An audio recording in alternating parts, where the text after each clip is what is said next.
Hi అండి. కూరగాయల soups తాగడం మంచిదేనా? మార్కెట్లో దొరికే సూప్ మిక్స్లు వాడడం మంచిదేనా? ఈ టాపిక్ గురించి చూద్దాం. అసలు వర్షాలు మొదలవగానే, లేకపోతే వింటర్ సీజన్ స్టార్ట్ అవ్వగానే టెంపరేచర్ తగ్గిపోయి క్లైమేట్లో తేమ అనేది పెరిగిద్ది.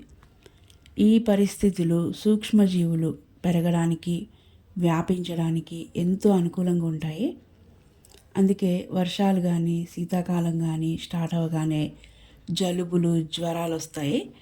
రకరకాల వైరస్ బ్యాక్టీరియా లాంటి సూక్ష్మజీవుల వల్ల ఈ అనారోగ్యాలు వస్తుంటాయి.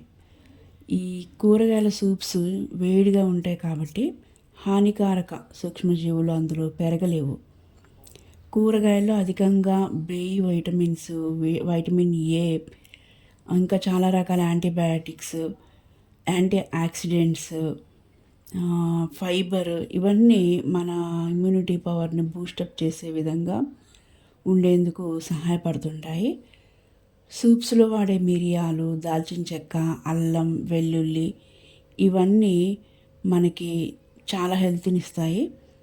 మార్కెట్లో దొరికే రెడీ టు మేక్ సూప్ మిక్స్లో ప్రిజర్వేటివ్స్ ఎక్కువగా ఉండొచ్చు, ఎక్కువ క్యాలరీస్ కారణమయ్యే ఫ్యాట్స్ ఉండొచ్చు, షుగర్ ఎక్కువ ఉండొచ్చు. సో ఇవన్నీ అవాయిడ్ చేసి మనం ఎప్పుడు సూప్ తీసుకోవాలనుకుంటే ఇంట్లో కూరగాయలతో, ఆకుకూరలతో సూప్ చేసుకోవడం ఉత్తమం.